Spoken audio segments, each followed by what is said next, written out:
We are back. There it is. We are back. I'm claiming everybody is family except for Phil Heimlich. I'm sorry, I missed that comment, sir.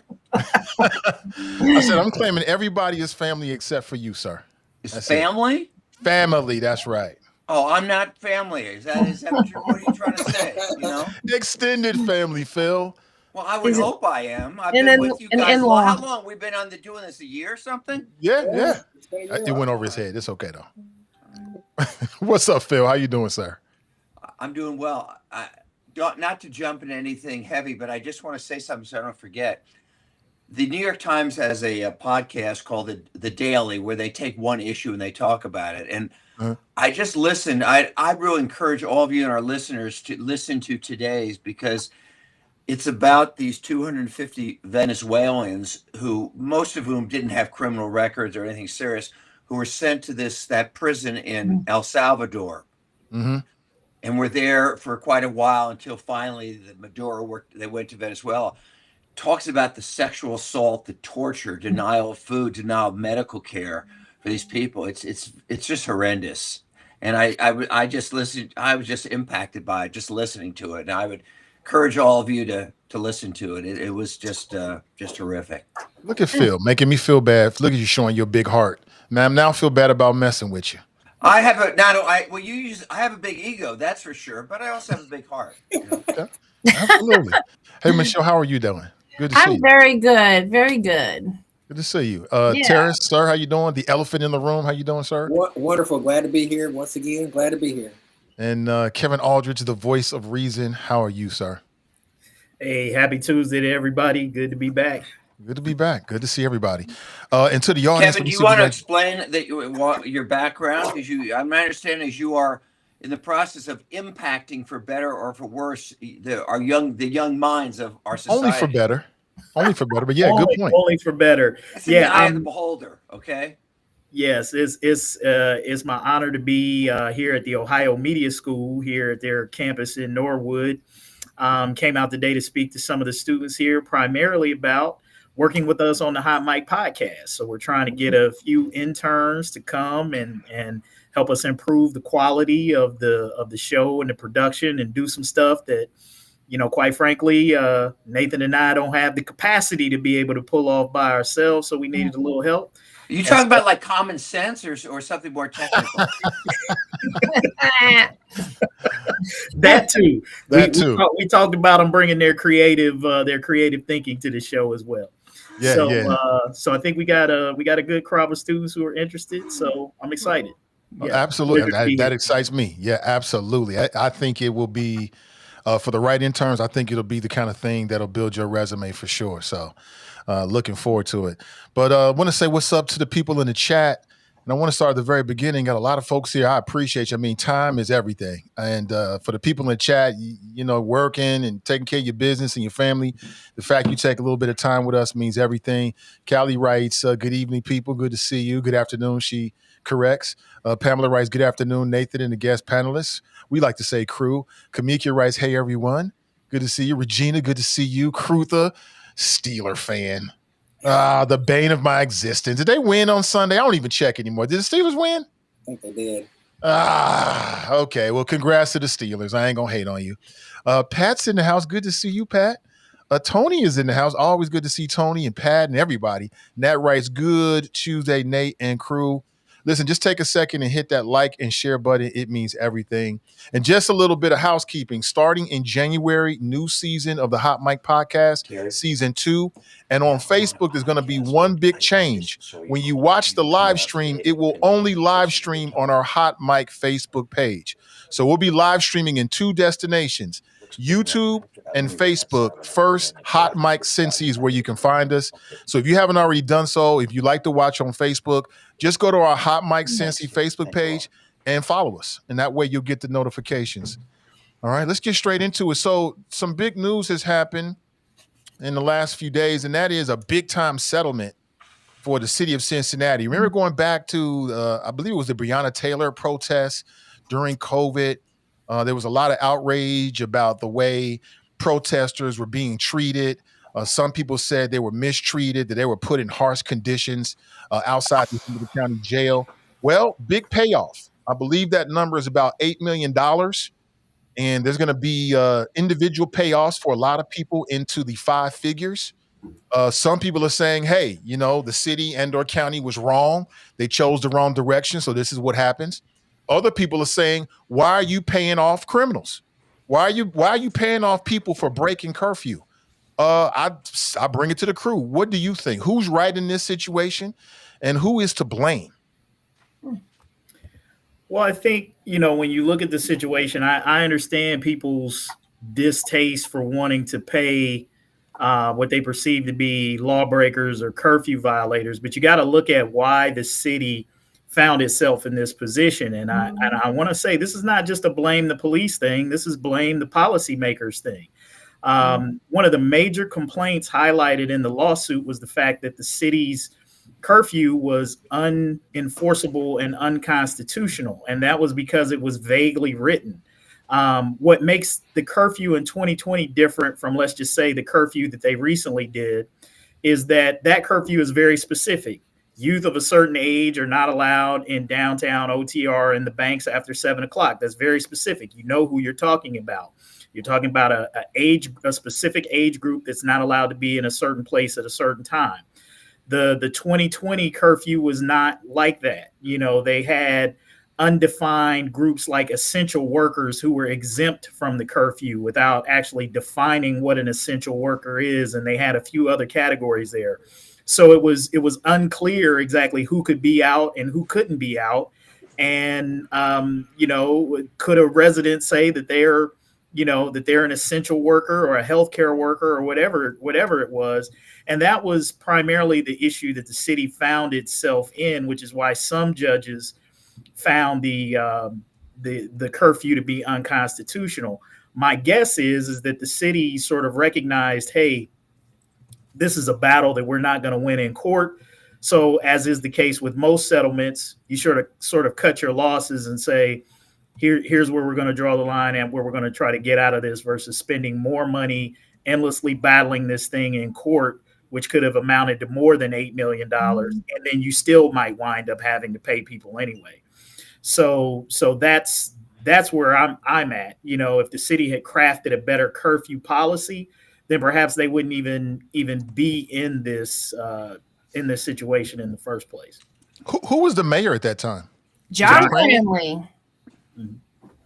You know, it wasn't just about the fact that the whole basis of the arrest was on false pretense because the curfew wasn't properly noticed. There's a lot of rules around how you impose a curfew. There's some rules around whether there's a hearing, a public meeting, public notice, that people understand, like Kevin talked about. But beyond that, what I'm sure the city also didn't want to have in full view during a trial was the inhumane and improper conditions in which people were held and how they were treated as they were held in that Sally Port, which was outside.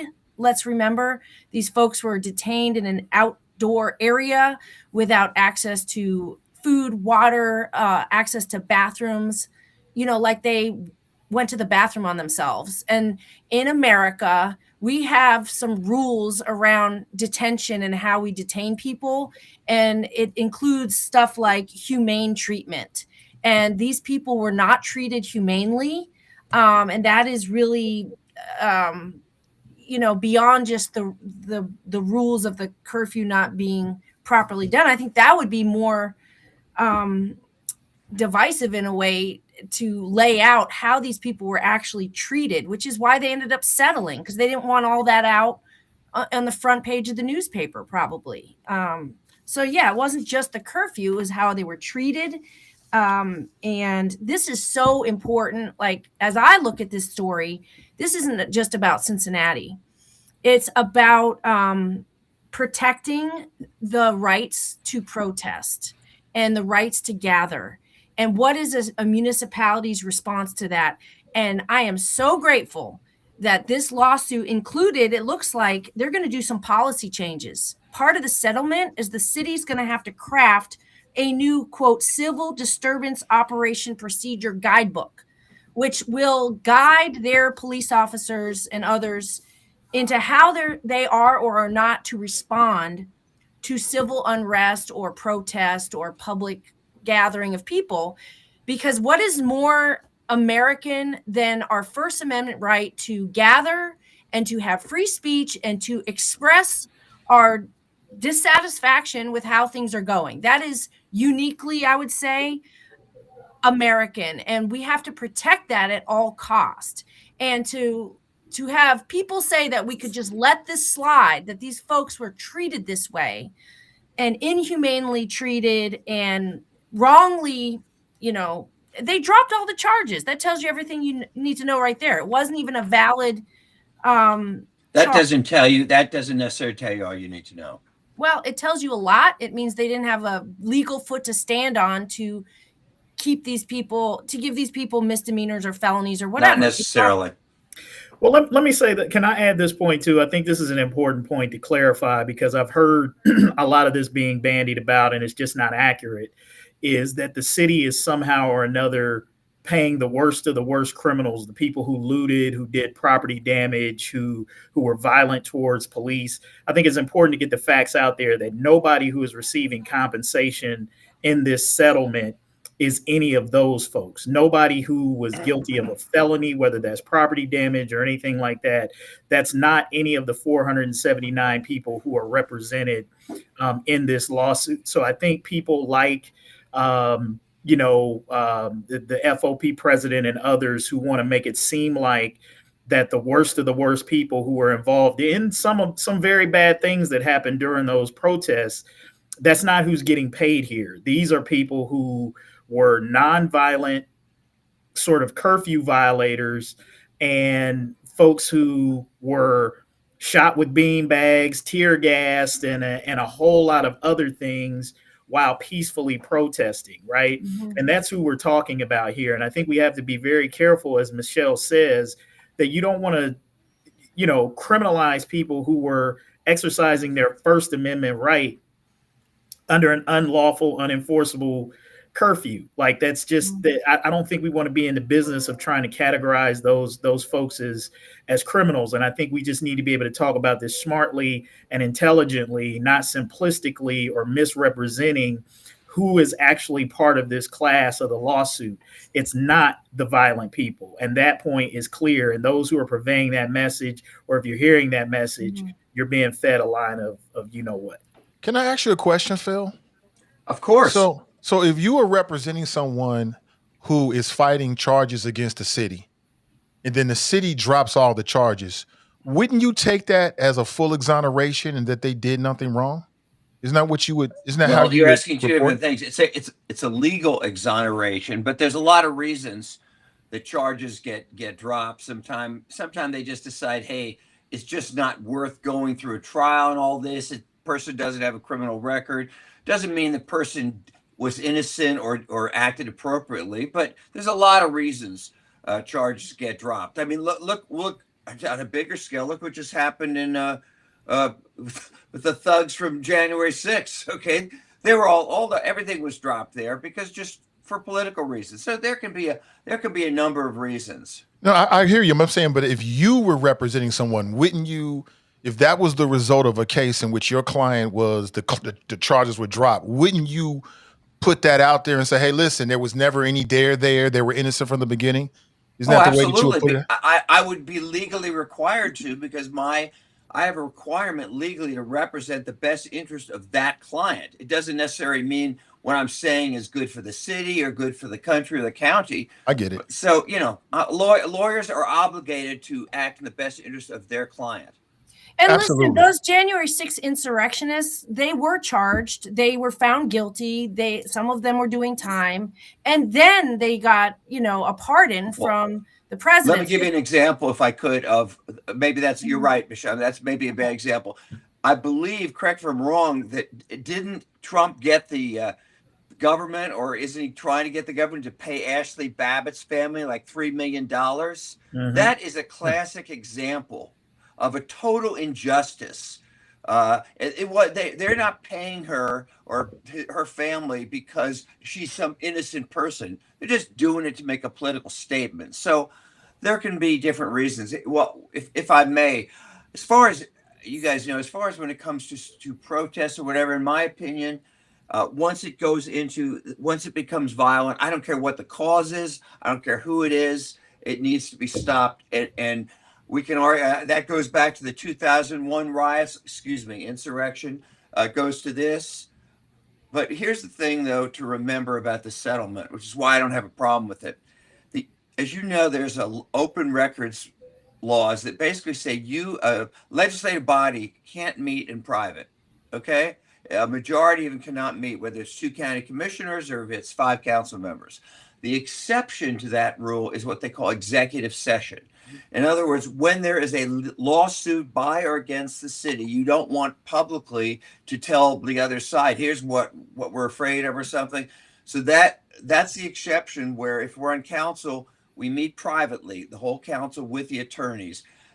I'm guessing in this case, the legal advice that these council members got was, hey, we, the law department, recommend giving them this money because we could get hit up for 2 or 3 times more if it goes to trial. So I think that's probably what happened here.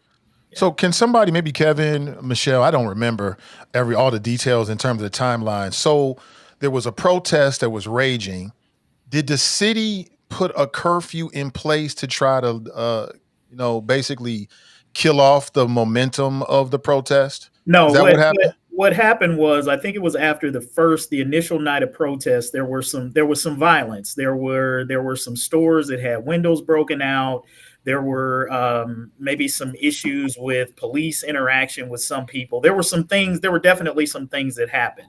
And so in reaction to that, I think, maybe blocking the highway or some other things, there were some other things that went down that in the aftermath of that, Cranley came up with this hurried sort of plan to put this curfew together to try to tamp that down. So here's the thing, right? Like, nobody would argue with him about the precautionary measures that you take. I agree with Phil that once violence breaks out and things happen, the city has an obligation to try to protect the citizenry, businesses, and property. So it wasn't the fact that the curfew was out of order by putting it in place.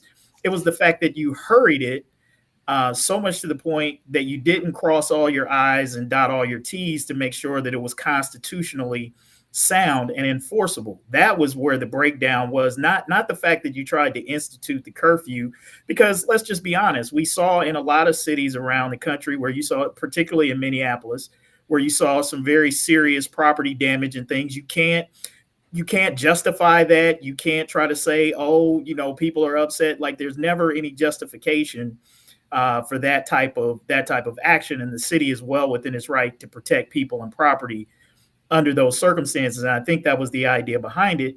It was just poorly executed. I think the other conversation is on the tactics that police use, which Michelle brought up the point that the city has now learned, has seemingly learned, and has adjusted the tactics to which police use for protests. And we saw that in action, when we had the protests recently with the imam who was being detained by ICE. There were some protests there, and Cincinnati police handled those protests very differently than what you saw in 2020. And in fact, a lot of those protesters were complimentary of the city and the police and how they handled it. Now, you saw what happened when they ran into those same bad tactics that Cincinnati used to employ on the bridge to Covington. And Covington is going to be looking at a similar lawsuit and probably a similar, if not more larger payout than what Cincinnati just did in this case because of the tactics employed by police. Cities and police departments are going to have to get smarter about the tactics that they use when they're trying to disperse crowds and do that sort of thing with protests. I even think in the aftermath of this, Mike DeWine called, Republican Governor Mike DeWine even called for the possibility of thinking about statewide procedures and practices for dealing with crowd dispersals and these types of things, because even he recognized that some of the tactics that are being used by police are probably not the best. Mm-hmm. Tamaya Denard is into the room. Hey, Tamaya. Hello, everyone. Hey, good to see you. Glad you can make it. Thank you. Talking about the multi-million-dollar payout to the folks who felt like they were treated badly by city law enforcement. So what's your take? I mean, if protesters broke the curfew, why is the city writing a check at all? That's one question. I mean, there's just certain, I guess, there's certain laws. I mean, just because something's on the books doesn't mean that it's just. And I feel like, we can point to any number of laws that are written by legislators. That doesn't mean that they're good for folks. I'm happy. I'm excited that the city is paying folks out, because a lot of people, we essentially, you cannot police. Sometimes there's a loss of sight as to what belongs to who, and what the people's roles are, where police roles are. The line gets blurred, and I'm always happy when there's some sort of recognition of the people, and I'm excited about the payout for the folks whose civil rights were violated. Mm-hmm. You said excited. Why excited? That's costing taxpayers. Well, that's not their fault. The police, I'm excited. Well, the money's there. It's going to be spent, and it should be spent on if there's a violation of some sort of civil rights or some sort of rights, it should be paid out. So I am excited about it because it's a recognition more than the payout itself. In terms of the city's budget, what the city can offer to pay, that's a drop in the bucket. But more than anything, it's a recognition more than the cost. It's like the real cost, and there's a nominal cost. And the real cost is the fact that there's a recognition of a violation of rights, and that cost is invaluable. Is there one cost that, real quick, Kevin, is there one cost that we're overlooking? So if the city paid millions to protesters who were detained, maybe unlawfully, okay, I understand it. But who pays the emotional bill for all the people who feared the unrest, right? Because there was a lot of people who were afraid about what they were seeing taking place on their television screens, right? And it just seems like there's a side of this that is rarely talked about. Well, why were they afraid? Yeah, and I don't know about that, because I personally was in the protests that day, that weekend. I marched through the streets of Over the Rhine. There was hundreds upon hundreds upon hundreds of all kinds of people, old people, kids, white people, Black people. It was a very diverse gathering. It was in conjunction with national movement to call attention to the injustice of the George Floyd murder. There was major public support for people taking to the streets to express their outrage. And remember, this was during COVID. So people were sort of risking just getting out in public in terms of from a health perspective. I remember there was at the courthouse in the morning, a number of us did a sort of, people were putting their bodies on the ground, in solidarity with the experience of George Floyd, that he was kept on the ground as he died while people watched in law enforcement. I mean, there was a lot of conversations and discussions and actions and people marching and signs. And I didn't see any violence personally. This was during the day. Later, I remember it kind of was working through the crowd that Cranley was going to impose a curfew, or there was a curfew. And most people were like, why? It just seemed like, oh, this is John Cranley again, trying to, squash everybody's, ability to do something that was very important to many people, which was to publicly stand with that Black Lives Matter. It was the Black Lives Matter movement happening. It was very strong at that point. And for this mayor to say that everybody has to go home because it's too unsafe felt ridiculous to many of us. Can I talk in a different perspective, perhaps?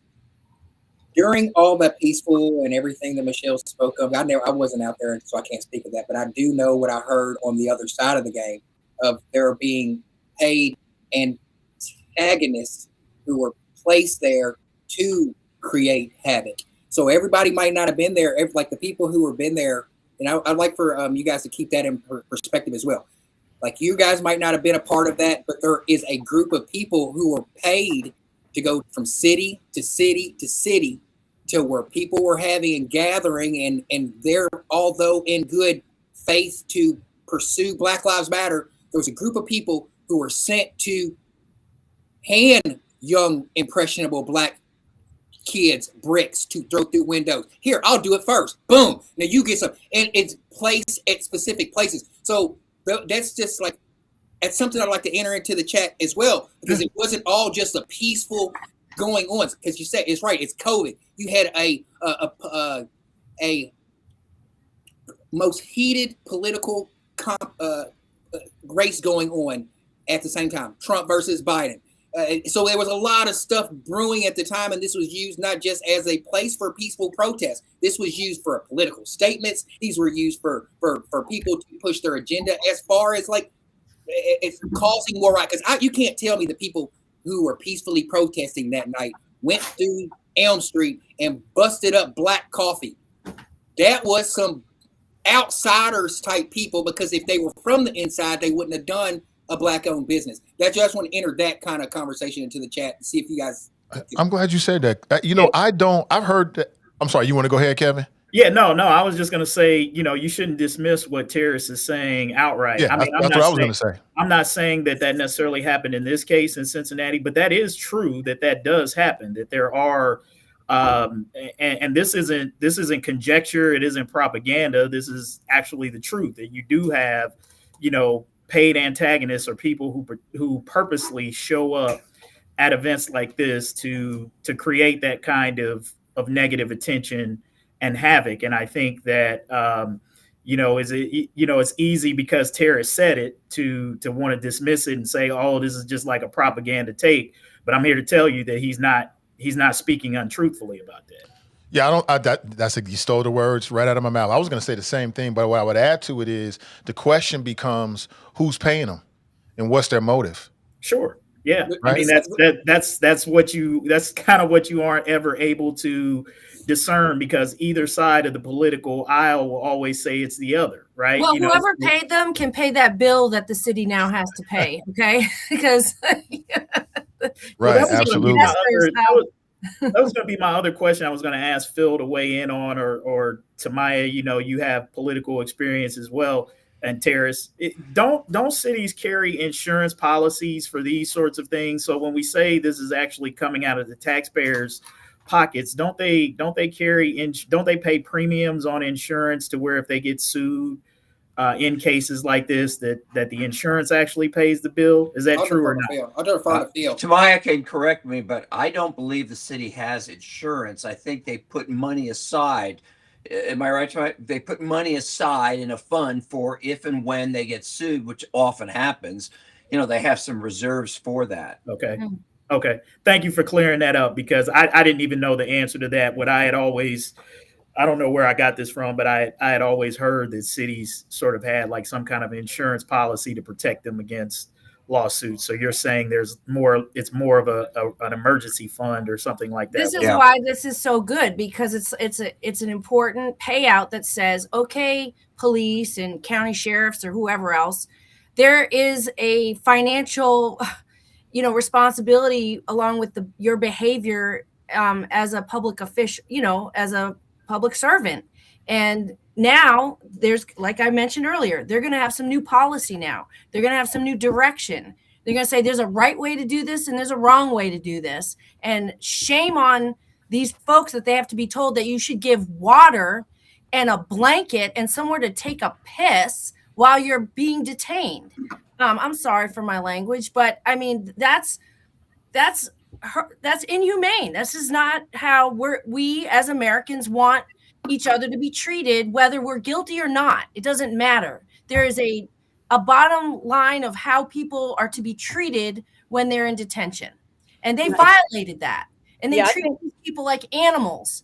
And it should not happen again. And guess what? Now it probably won't happen as frequently, because now they're going to have to pay for their behavior. So that's what the good news is here. I think that's what Tamaya's saying in part, right? I mean, yeah, I think the question you were asking earlier, like the onus is not on the people whose rights were violated. The onus is on the people who did who performed the violation. And that's what I was saying. Right. To your point, Michelle, there's the larger picture is, yes, it's $8 million, but the larger picture is what is being put in place so that things like this don't continue to happen. And just to be quite honest with you, I think part of the reason why, and just in terms of like city budgets, when I was on council, police budgets, and when I was on council, I take pride in being the only council member who consistently voted against police raises. Not because I don't think police, I knew I was going to lose the battle, but the point was to start normalizing looking at police and not just giving them money for the sake of giving them money. Like, there needs to be more accountability when looking at budgets. All right. So can we all agree, like, this is the way the system is supposed to work? Like, the city did what it thought it was the right thing to do in trying to deal with vandalism and violence. They may have overstepped. It appears they did overstep. The courts jump in, lawsuits happens, then reforms happens. That's the way we have the system set up. It would be nice if John Cranley made I don't know if John Cranley's weighed in on this yet. Yeah, he has. He supported he weighed in pretty strongly supporting the police. Well, isn't that unfortunate, because it was under his watch? No, it's not necessarily unfortunate. It is. Here's the deal. He probably wants to run for mayor again. Well, I mean, Michelle, here's the thing. People should remember what he's saying. You're taking the various allegations about depriving people of bathrooms and water, which may or may not be true. You don't know. They're true. Let me finish.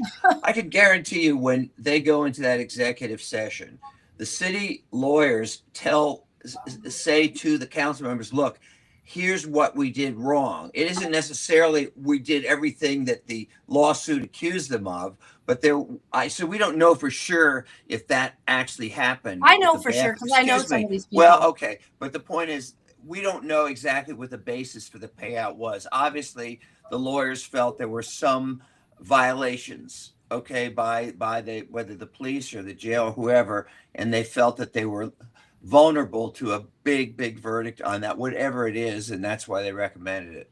What did John Cranley say? John Cranley basically came out and spoke in support of the police, and he thought they did an excellent job. Big surprise. Respectfully, Phil, I feel like you're towing the line there. Either what you just said was the police, the city paid because they may or may not have been a violation, but then you're admitting there was something that was done by somebody. Yeah, but you also said you weren't sure if anything happened. So which one is it? What do you mean? I wasn't sure if anything You had. said, well, No, no, no, no, maybe no. may or I may would not. no. You What said I'm may or may saying not is, be I true. don't know. I don't know if the thing about that Michelle was talking about, depriving people of water, depriving them of bathrooms, I don't know if that was really the basis for the settlement. But I will certainly say that there were some things that were likely, I don't know which ones, that were done wrong, which led to the lawyers recommending the settlement. That's right. Here's my thing on what it's not what Cranley said, it's what he didn't say and what he didn't do, which is take accountability. Look, if you want to, I'm not surprised that he defended the police, and I'm not entirely going to lay everything at the feet of the police. I think this is a product of bad policy, right? Police enforce the rules, they enforce the laws, they don't write them. They don't come up with the curfew policy. They don't come up with the patterns and practices for how to disperse crowds or what use of force looks like. Those are all things that are determined by people who wear suits like John Cranley. That's right. And so what he needs to own up to was his role, because it was him who pushed for the curfew. It was him who pushed for the police chief to up tactics and things of that nature against the protesters. So Cranley, I'm not, I'm not one of those people who's going to say, hey, look, blame the police. And I think that's part of what police are agitated about. They're like, hey, we went out and did our jobs in terms of what we were told to do. And you see how the city is coming back now. We're changing our patterns and practices and what we're telling our police officers for how to deal with this. And again, I bring up the Imam situation. Peaceful protests, no violence, better tactics, right? No payouts, no lawsuits. Absolutely. And John Cranley likes to claim a lot of things about his tenure when he was mayor. He likes to claim how he made poverty, drop significantly. He makes a lot of claims of success during his 8 years, was it, as mayor? And for him to not, like you're saying, Kevin, not step up and take accountability for his part is, not surprising, of course, but it's totally irresponsible. And it just tells you who he really is, who he's always been, And so I hope people remember when he tries to get back into the public sphere and possibly run again, that what he said about this and where he stands on the treatment of citizens and taxpayers in this town and how they were treated, and that he sided and he took the wrong side and he didn't take any accountability.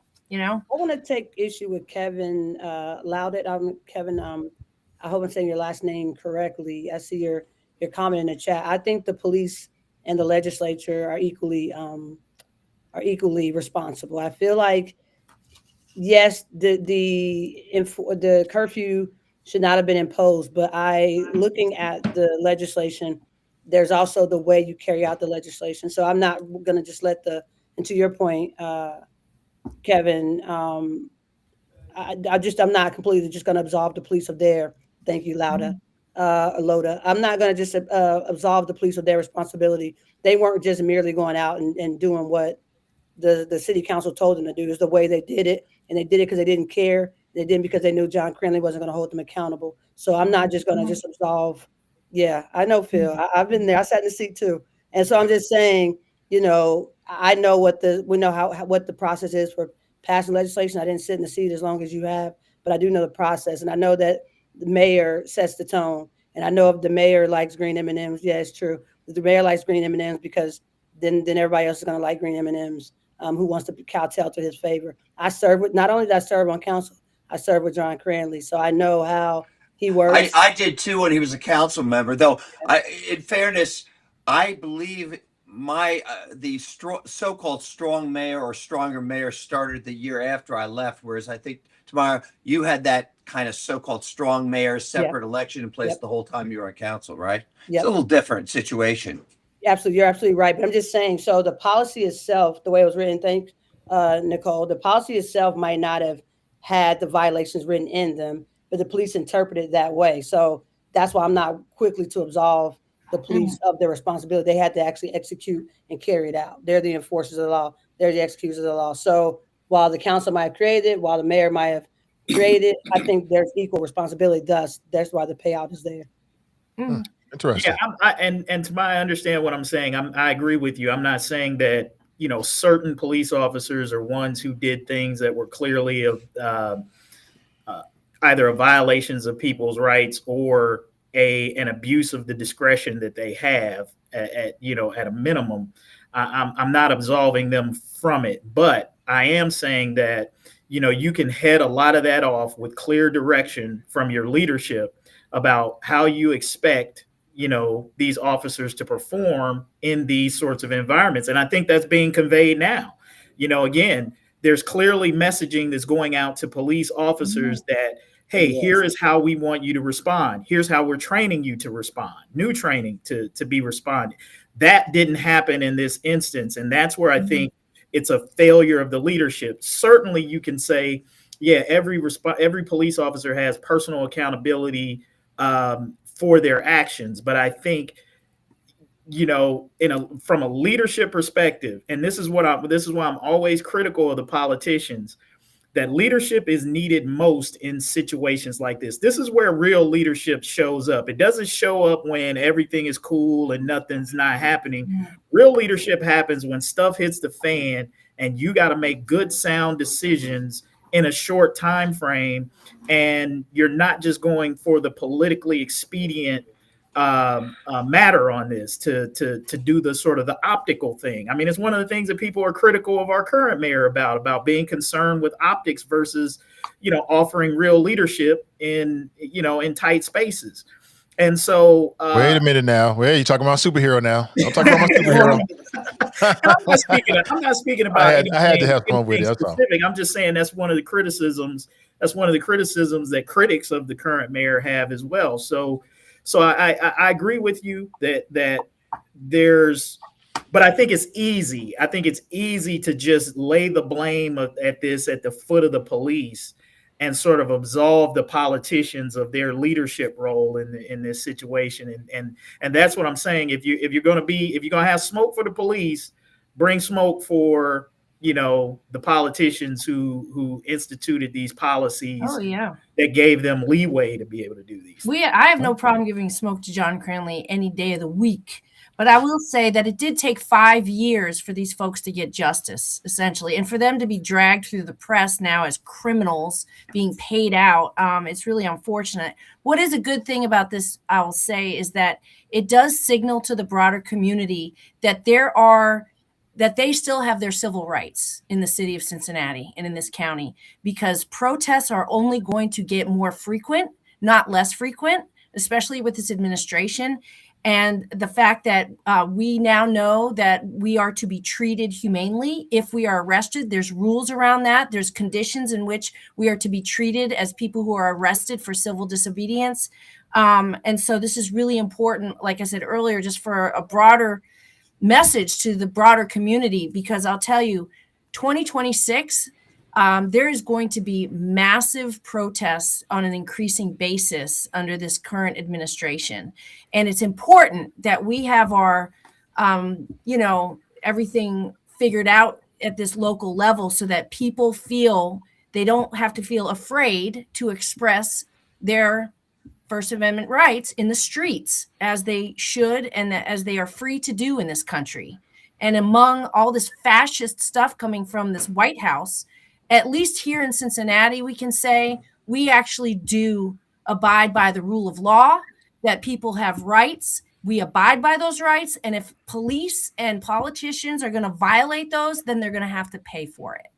And here's the other thing, Michelle, thank you for that that point. Here's the other thing another way to look at it. So like, if you're one of those people who are just like, oh man, they're paying the criminals or the criminals get off, which I don't agree with, and I've said earlier is not accurate.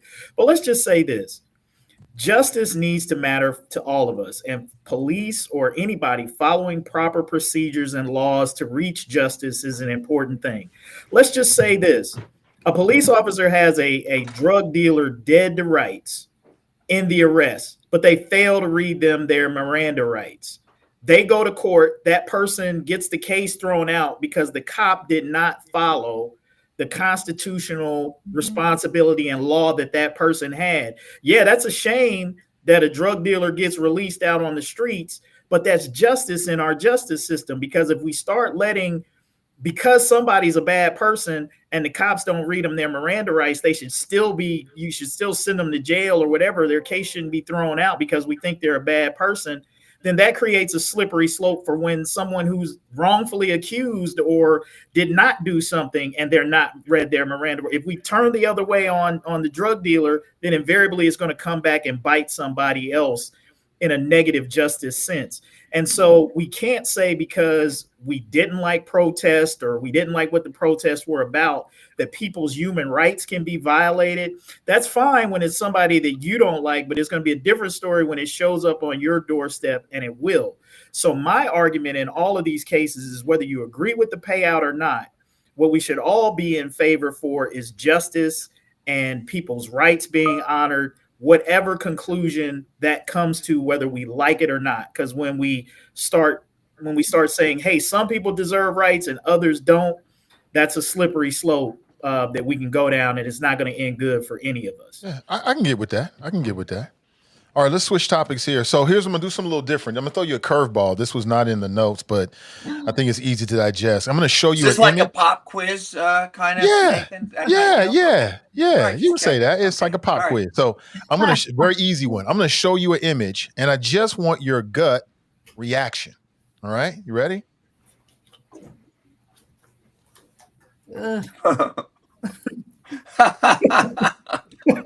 No laughing. That is our illustrious president, Donald Trump, receiving his Peace Prize, first ever from the head of FIFA. Yeah. It was especially created Peace Prize. Yes, but a Peace Prize nonetheless. He put it on himself. What is your gut reaction to this image? Oh man. I mean, I think you heard it. It's comedy. I mean, it's. How about throwing up?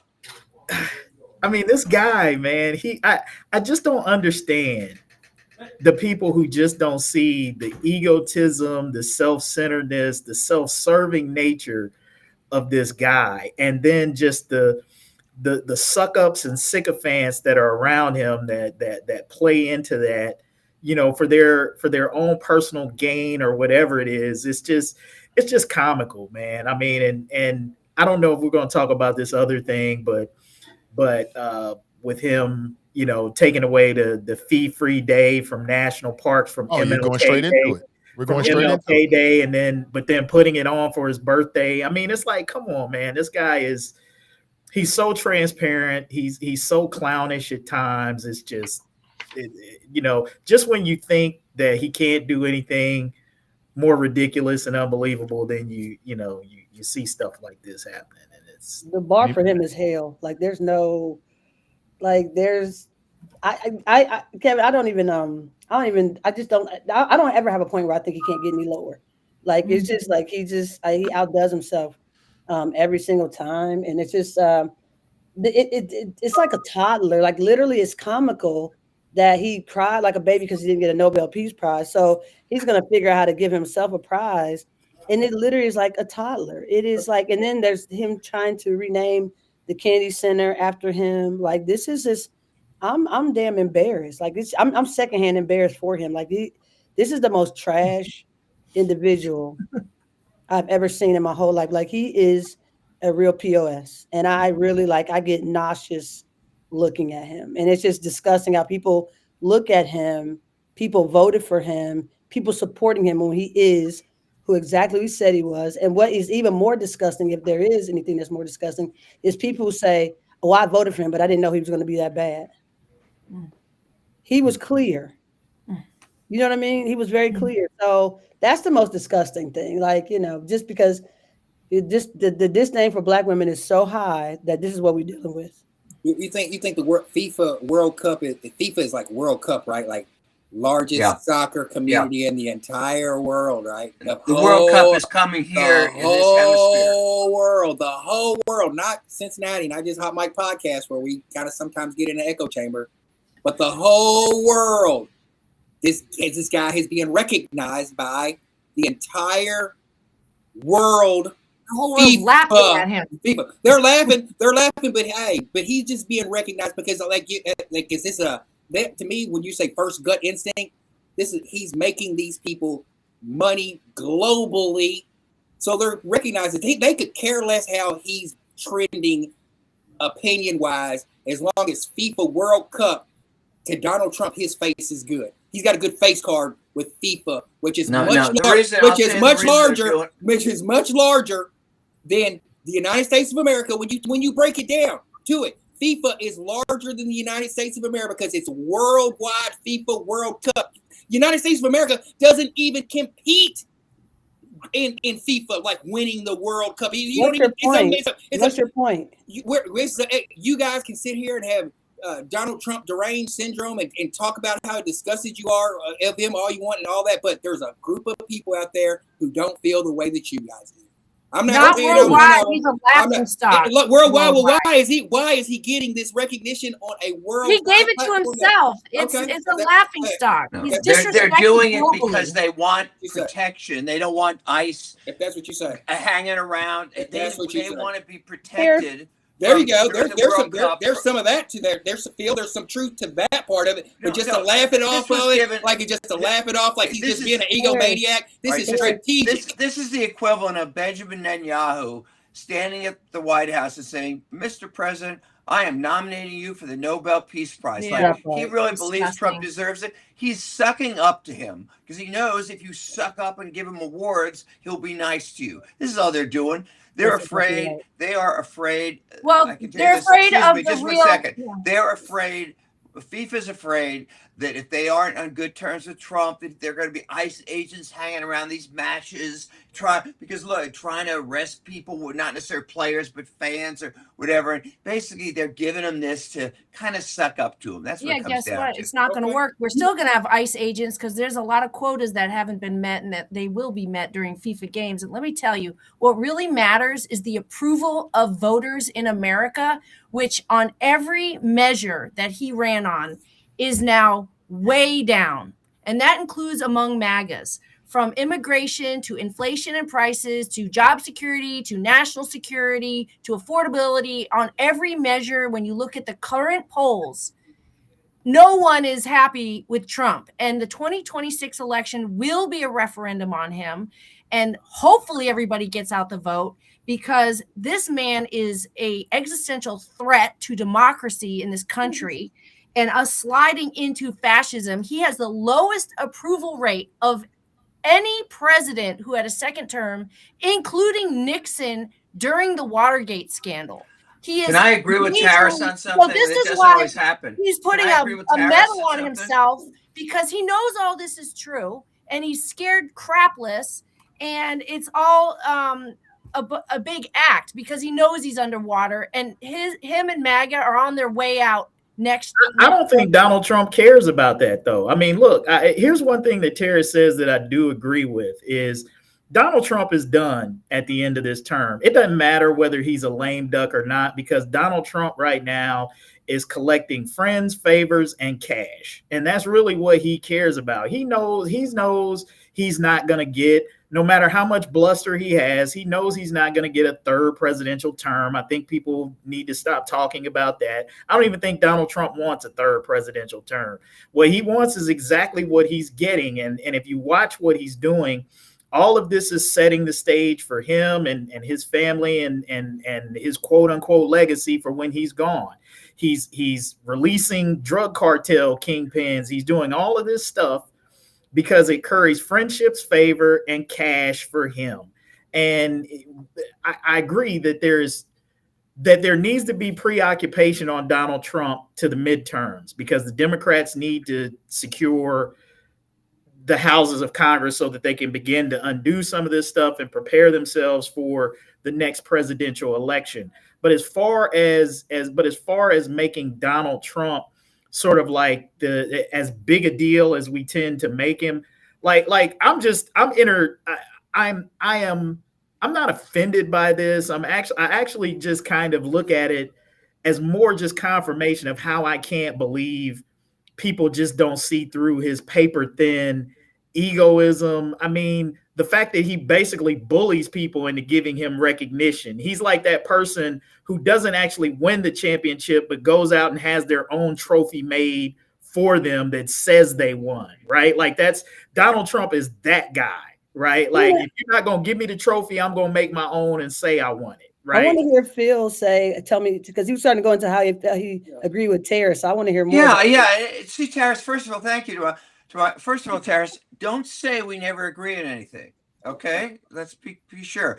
But what Tarris said, and Kevin said too, actually, is it's almost like there's another world out there that doesn't see things the way we see things. Exactly. Okay? All right? I mean, you don't want to hear how I know this? I have to jump off at 2:45 because I'm doing an interview for my podcast, Sanity Check, with, I will just say, a WLW host. Okay? And in order to be prepared, I have spent the last couple of days listening to a lot of WLW. Okay? I'm going to tell you something. Sorry. If you want to see another world, and this is a 50,000 watt, one of the most powerful stations in the country. This is not WAIF or something. No offense, Nathan. I think you were working at when you interviewed me. But if you listen to this, both what is being said by the host and the calls that come in, I'm telling you something. It's a different world. Okay? That's what Tarris says. Tarris has been sharing that different world with us from the beginning. Over this time frame. Tarris, at least, he may be kind of pro-Trump, but he's, how can I say this? He's got a sense, he has a certain reason about it. Okay, these calls that come in, I'm sitting here listening like, I can't believe this. No. But what I'm saying is Tarris has been trying to share that with us from day one. Like he's been saying from day one that there is, you got your way of looking at it, but there's a whole lot of people that look at it a different way. And it took me some time to digest it and come around like, oh, he's right.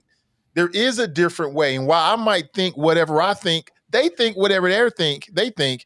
And to them, it's just as valid as my thoughts. So yeah.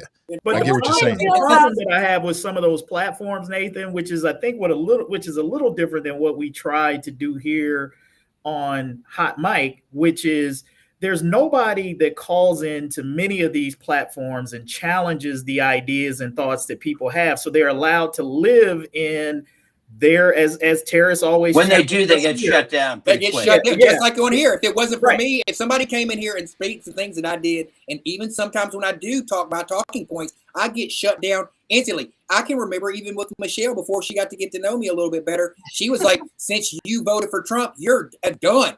People, no. That was a lot of people who come on here when they say, "Did you vote for Donald Trump?" And I'm like, "Yeah, I voted for Donald Trump for my own reasons." Before they get to know me and my political background and my political ideology, they automatically shut me down. Same thing when you go to the WLW or any of this other. I have shut you down many times after I got. I would push back on that. Nobody's trying to. Here's the thing: you're going to lose you ask the WLW people. How does it make sense to them that they're on December 31st, all those ACA subsidies are going to disappear and their health care, either 20 million people are going to lose it outright.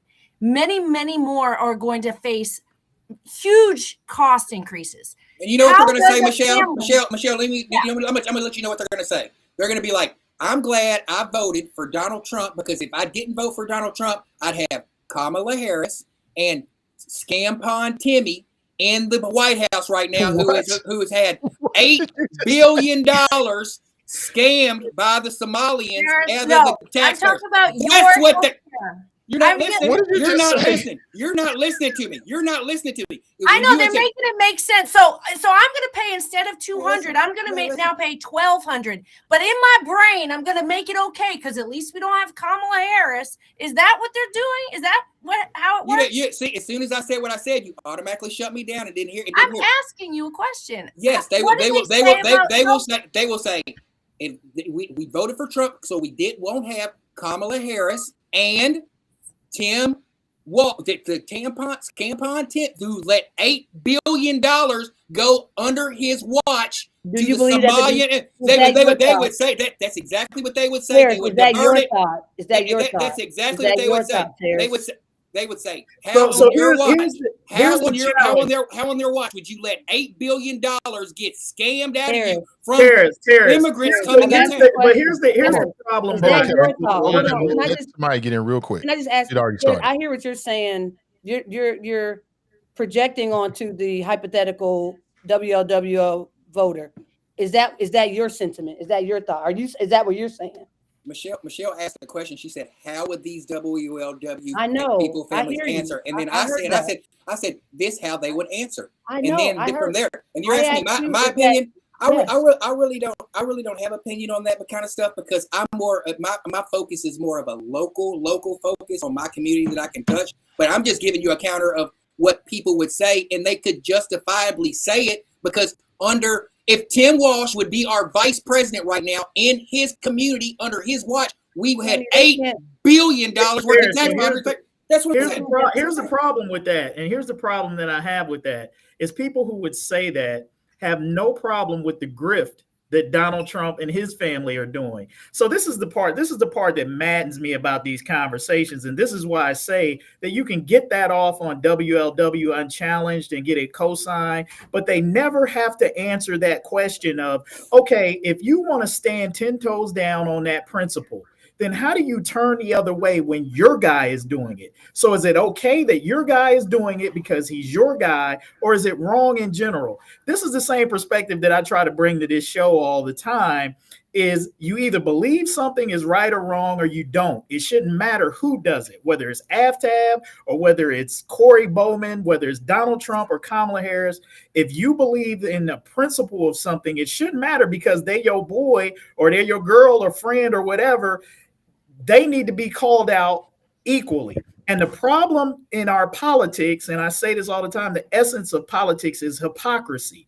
And both sides do it, right? They do it. They turn the other way when it's their guy or their preferred candidate, but then they want to be ultra critical of the other one. And we're never going to move forward as a country and get away from these corrupt politicians who use and abuse us until we as a country decide that we're going to stand on principles regardless of who the person is. Right. And when MAGA that never gets challenged on when you're in an echo chamber, right, of whether it's a WLW or whatever, or MSNBC or whatever, you got to get outside. You got to get outside of that and have your ideas challenged. MAGA would say it would fuel the racism that they already have because it's immigrants who embezzled the money. So is another level that goes on top of it, because these people there was immigrants that came over and used autism and did all these scams within the government system and scammed up to $8 billion. So they're using that on top of the racism that they already have for MAGA. And I'm saying there's a divide in the Republican Party between MAGA and and us center right leaning people who you're going to see during the midterms. Like you said, it's going to not just determine, like ours is in May. When we're doing the primaries, when we're doing our Republican primaries, you're going to see a lot of people who are standing up against MAGA get challenged. But I'm just trying to give you guys an alternative perspective on alternate universe. It's an alternate universe that is very real, Michelle. It's very real. It is very real. Very real. Healthcare subsidy. That's all I'm asking. Is how I'm genuinely curious. They would say, okay, you're worried about healthcare subsidies when you got these immigrant Somalian people coming over to our country, embezzling money, taxpayers' money, using subsidies like autism and using hunger and using all these things. And they would say, if the Democrats, if Kamala Harris and Tim Walsh were in presidency right now in power, we would be having that going through all over. So we're happy that we got Donald Trump. So anything that you would say, they would revert back to that. I think he's right, Michelle. I mean, he's telling you what they might say in reaction. This is why I don't think he's saying that's what he thinks. It's totally a cult of personality based on stuff that's not embedded in anything real. I'm talking about healthcare. These are real. These are real things that are going on. There was $8 billion are they being blaming embezzled. our healthcare crisis on Somalians or whatever? Is that what they're doing?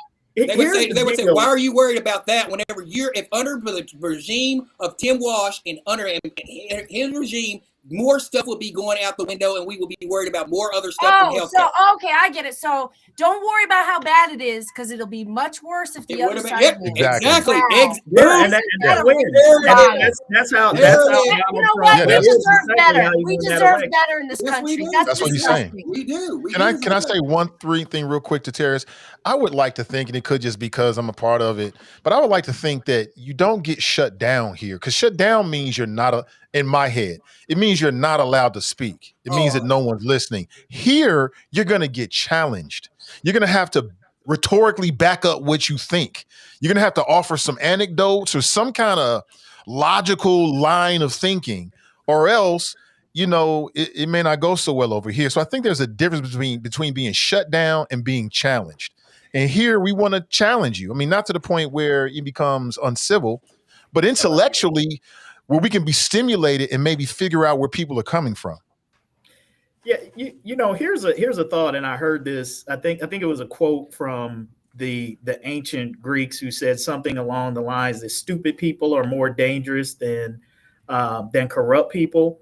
And the notion is what they categorized as a stupid person is someone who is so certain that their point of view is the right point of view.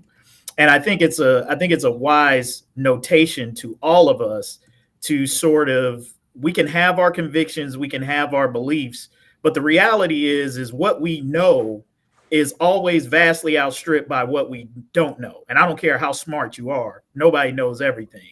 Absolutely. And as much information as there is out there in the public sphere, there's stuff that's not out there, stuff we'll never know, stuff people will never tell, secrets that we'll never know, that would absolutely change your perspective on a whole host of things if you actually had that information. So I think that to some degree, when we're having these debates, I'm not saying that people don't stand down off of their strong positions, but I think our closed-mindedness and inability to even be open to considering what somebody who sees things differently than we do is going to be our downfall. Because I will say this, that everything that's said on Fox News ain't wrong. And everything that's said on MSNBC ain't right. And there, you see it if you watch the media landscape. There are a whole lot of things that I don't care what news station you're watching, get talked about, and other things that don't get talked about. And so we, just like with the algorithm and what we see on social media, we're never seeing the full picture and we're never seeing it clearly. So I think we have to think critically. We have to be open to listening and saying, and to Tarris's point, not just necessarily dismissing something out of turn because we don't like it. It's like, okay, I'm gonna listen and then I'm gonna consider. Don't mean I'm gonna believe you, doesn't mean I'm gonna adopt it, but I'm gonna at least consider it and the possibility that what you're saying that has some validity to it.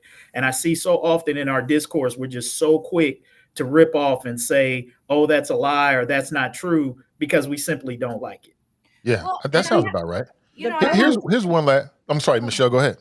No, I was just going to say, I mean, while Tarris is explaining the mental gymnastics of making something make sense by pivoting to some other threat, I get that. But the truth is that there has been some polling, and even among MAGAs, people who believe that, they're still not happy with, the affordability, the prices, the promises made about prices going up, that healthcare is going to be diminished or out of reach for people. I mean, I'm holding on to some hope that there's some common sense still that says, well, I'm not saying Biden was going to be any better on this or Trump's. The thing is that what's happening now is not good for Americans, and we have to do better for ourselves, and that will play out, I think, in the midterms. And I think the projections are that there's going to be some shifts here because people don't like, Trump made a lot of promises. He said prices were going to go down. They haven't. He said that by deporting all these. Actually, he's kept his promises. That's the problem. He hasn't in terms of turning the economy around. I mean, I think that's Michelle's larger point, is that he sold the American people a bill of goods. And if you listen to a lot of people after the election, I mean, I know Nathan says it's racism and sexism, but I'm only telling you what the exit poll people said was that the economy was the big reason why they gave their vote to Donald Trump. And so from that aspect, he has not delivered for those people who claimed that that was their reason for voting for him. Right. Go ahead. Yeah.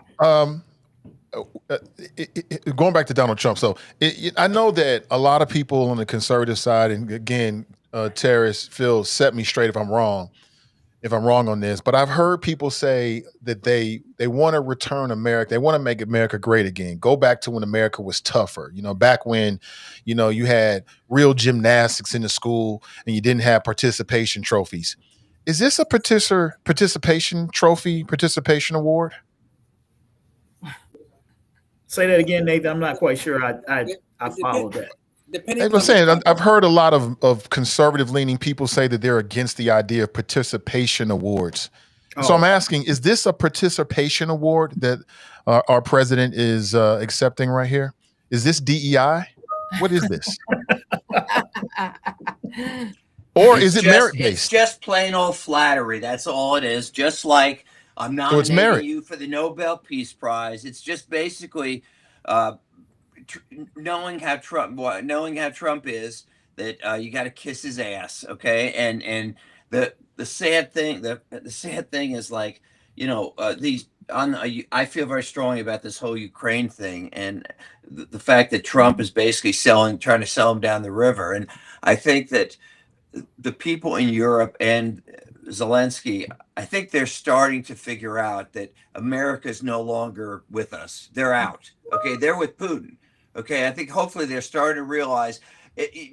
You know how many presidents, like the guy from England and wherever, come over and say, "Oh, I love," or the head of NATO, "Oh, he's daddy. We love you, Donald." Well, they're all getting screwed by this guy. So I think they're finally wising up that this guy is not going to come through. He is not what we have used to here in this country, and they're realizing that they got to just forget about our country for the time being. Well, let me approach it from a different way. So, has Donald Trump revealed a level of influence and power that previous presidents have never tapped into, that you would like to see future presidents tap into? Is he using more of the bully pulpit in a way we've never seen before, that perhaps has uncovered a tactic that maybe future presidents should use? Nobody likes. Yes, he has exhibited more power than past presidents. But I would argue that it's an abuse of power. It's so I don't necessarily, I don't know, and I'm not thinking of power in a positive way. It is, he's just flat out doing things illegally and rewriting laws. So, and do we want a future president to do the same things? Absolutely not. I mean, Trump basically, I think your point earlier, Nathan, about, or maybe it was yours, Kevin. I'm sorry, Kevin. I told him my new nickname for you was going to be Ether Rich. I think basically, though, I think the problem with the echo chambers, and even like when you think about Trump and what people consider to be his power, is the picking and choosing of what narrative you want to believe. So it's like, yes, you can classify WLW or MSNBC or any sort of outlet you want to as a echo chamber, but it's only because they don't tell the whole truth. They tell the truth that suits them. And I think that's what's so problematic, to your point, Tarris, earlier about, talking about the Somalians and the $8 million, $8 billion or whatever the money was. But it's like, I choose to believe this, but if I believe in those things, that I got to believe it, I should believe it in other things too. Like you shouldn't be able to, well, they do, but it's the picking and the choosing of me for all those folks. The folks who are angry about what's happening in Somalia, but don't say a damn thing when Trump tries to get a plane from Qatar. People who are like, he's pardoning people for the sake of his pockets and the cryptocurrency, but they won't say anything about anything else. So that's the challenge. Like, when people come up to me and they're like, "Hey, like, what if Bill Clinton's in the Epstein files?" So arrest him too. Arrest everybody. I don't give a rat's, who's in there. If it's bad, it's bad. Like, that's a cult mentality. So in terms of Trump is harnessing and creating this cult mentality, and he's ruling by money and fear. And no, I don't want to live in a country. I don't want to have a president who does that. To answer your question, it's not okay to have a bully pulpit, because that's not how things should be. We have 3 levels of government, a check and balance government, and right now we don't. And it's really, to your point, he designed the Supreme Court the way, and I'm not going to give it to him because I don't think he's bright enough. There's people around him who have designed the Supreme Court. This has been going on for a long time. What we're seeing now has been in the works for the last 30, since Reagan. This is not, they slow walk this. So people, if you think this just happened all of a sudden, it's not true. This was slow walk. So because they designed the Supreme Court, they leverage the powers in the 3 branches of government to their advantage. So we won't have, when they basically gave him unchecked power, the Supreme Court did, I knew we were in trouble. all through our life, we had some semblance of understanding what the Supreme Court was in terms of the checks and balances. We don't have that anymore, and I don't want to live in a country where we don't do these things. I mean, essentially, you're right. I mean, to your point, Phil, about Russia and Ukraine, like he just flattered. I mean, Vladimir. Well, both are Vladimir, but drawing a blank on the Zelensky. But basically, like he knew, and even his assistant to Russia said, "Hey, if you flatter him enough, you'll get whatever you want." And that is true. Kamala Harris stood on that stage and said, "All they gotta do is blow smoke up your ass, and he'll give you whatever you want." So this is where we are in this country. So it's just a picking and choosing of narratives. And no, I don't. And it's going to be, even though this is only one term, it's going to take decades to right what has been done and undone just in the past few years. And he couldn't do these things in the first term he had because he had guardrails around him and people who were, holding the line. We don't have those folks anymore. Yeah, I think what Tobias said is very astute, and what separates Trump from the others, I would say, is the word. This word is used a lot, but it's norms. Okay, in other words, we are, and I think our founding fathers were concerned about this. Even the people you don't like, whether it's maybe you didn't like Bush or you didn't like Hillary Clinton or you didn't whatever, they had a sense of obligation to the Constitution and to certain norms, meaning you don't just make stuff up, meaning we're basically on the side of the democracies, and the difference between all these other people and Trump is he has no norms, he has no principles that kind of keep him here. It's just what I can get away with today. That is all it is. And that, I think, is what separates him from all the people that have gone before. And that's been his lifetime MO. I mean, Donald Trump, if he's excelled in one thing in his business career and in his life, is testing the limits. How far can I go? How much can I get away with before the system relents or breaks or I get the outcome that I want? And he's done that in his 2 terms as president. He's tested the limits of our institutions. As Tamaya said, in his first term, he ran into people who were what you just described. Those types of old institutional guard politicians, adults. Who would not let him take the train off the track. He eliminated that this time around, and you saw from every appointment that he had, totally, completely unqualified sycophants who were just going to do what he told them to do.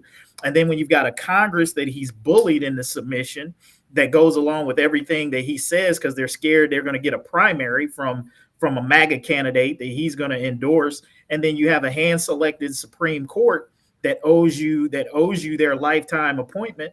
I mean, it's set up for him to do exactly what he's doing.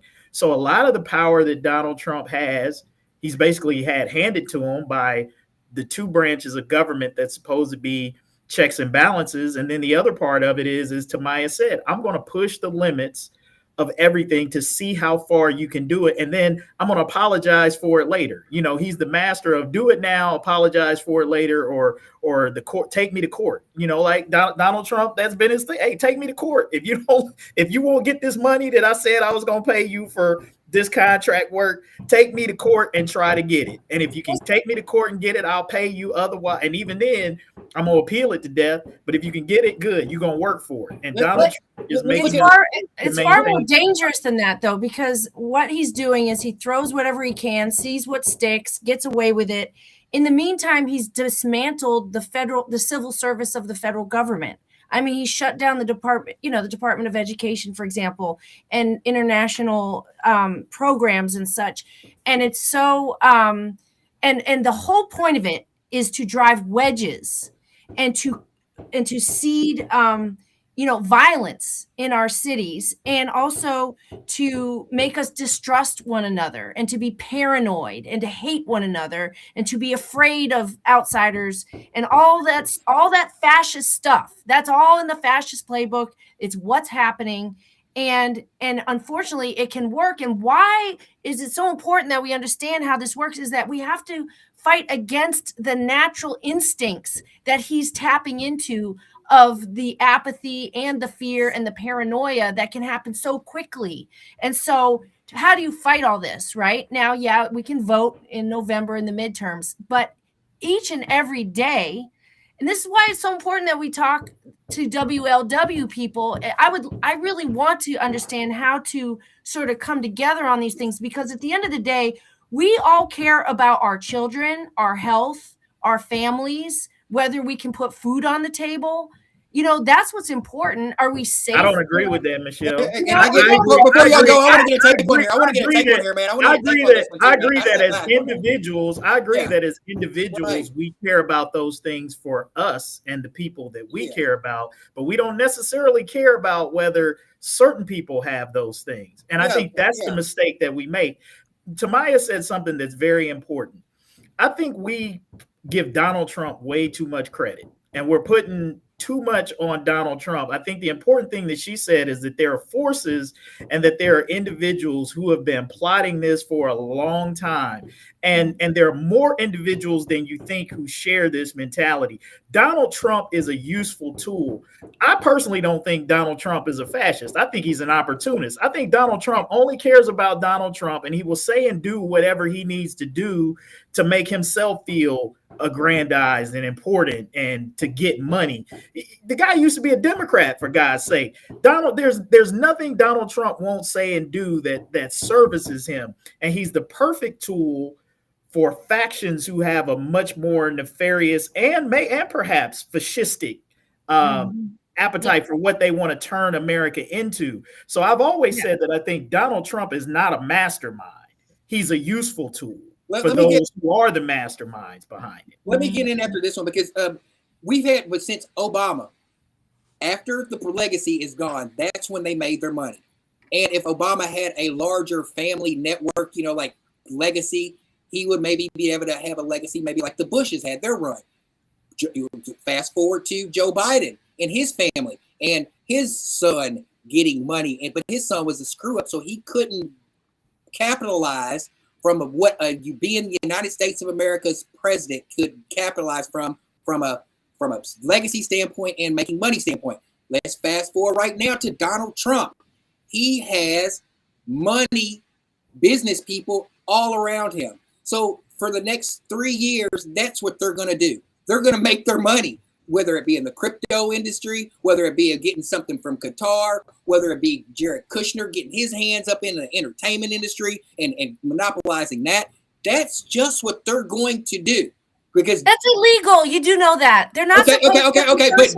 But when they seen Joe Biden's son do it, when they watched Joe Biden's son do it when they watched him do it, they're like, oh, we can do this. And Donald Trump, being the egomaniac and the boisterous person that he is, like you said, pushing the limits, he's going to push the limits to make his family and his legacy even more ingrained in the United States of America for decades to come, because there's going to be life after Donald Trump and after MAGA, because it's on its way out. So that's what I mean. Like the question is about it. Like, as far as Donald Trump, I don't think he cares, because he's got such a savvy group of family members that they're going to be gajillionaires, and then we're going to be y'all still going to be talking about Donald Trump or whatever they're trying to sneak in, JD Vance or whatever kind of neocon they're trying to put in on you next. It's not, but what you're saying though, Tarris, I'm not saying what you're saying isn't true, but as someone who just came from prison 2 years ago, what he is doing is absolutely illegal. Thank you. So are we saying, hold on, there's a such thing called the Hatch Act. Yeah. So what we're saying is it's okay that they're making money. It's okay they're doing all this illegal stuff. It's okay. Are you justifying the acts? Like, because they're not, because if you look up the Hatch Act, and the you are not allowed to capitalize off of your office. When this fool rolled up with the Teslas on the lawn, that was illegal.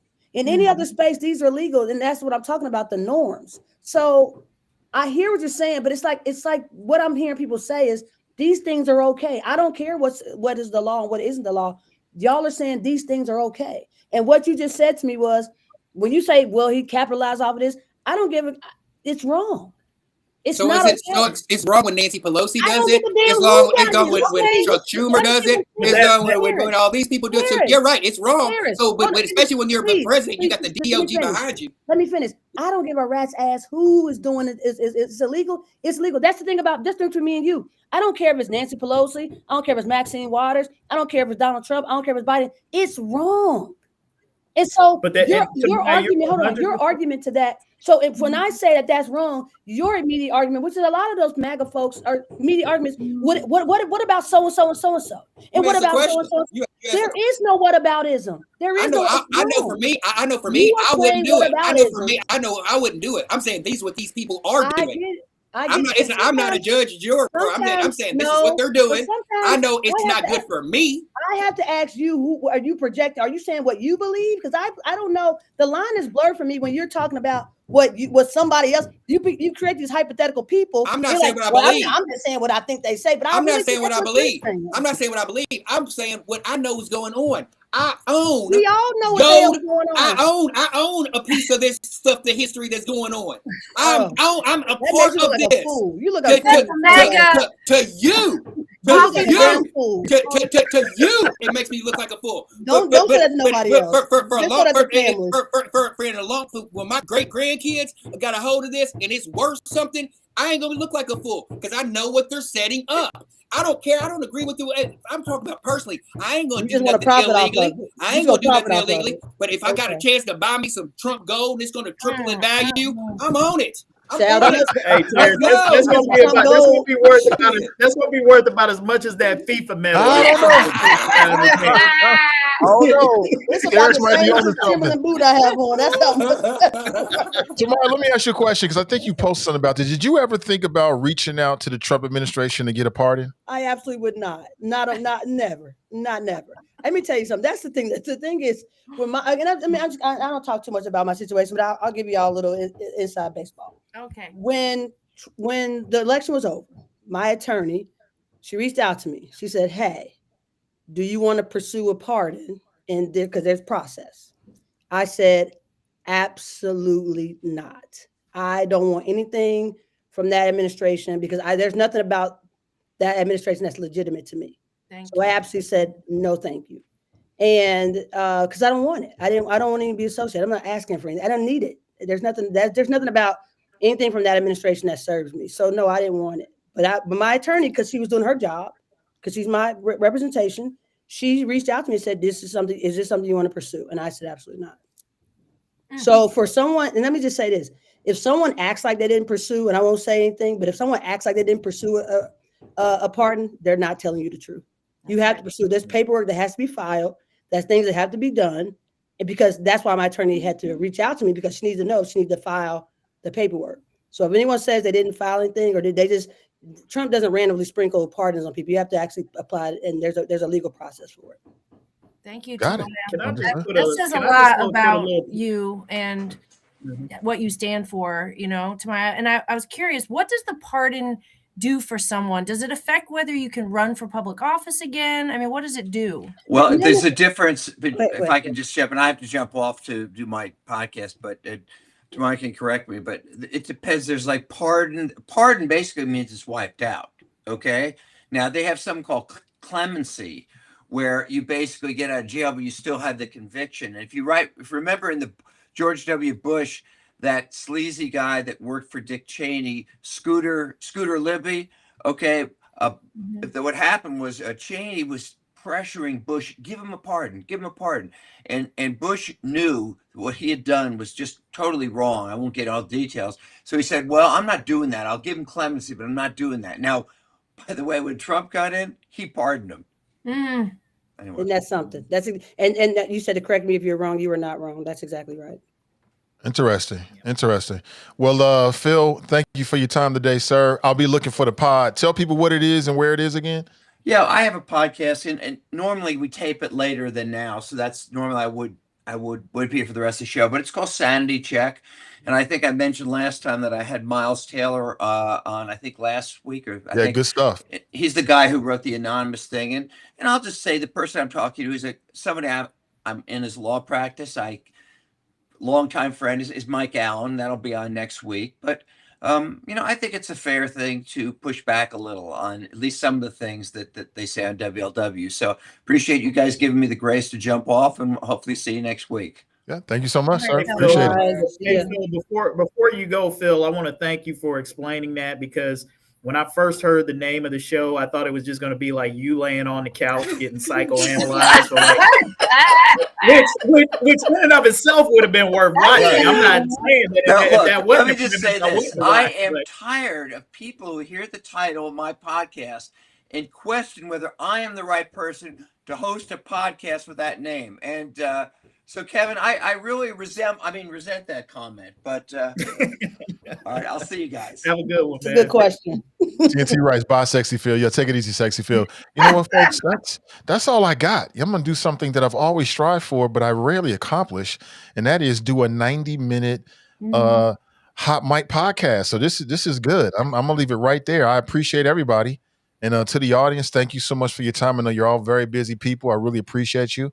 And we'll be back. We'll let everybody know on Facebook and YouTube when to check out the next pod. Thanks, Nathan. Bye, everybody. Thanks, everybody. Take it easy. That's awesome. Good show today. Yep, appreciate it.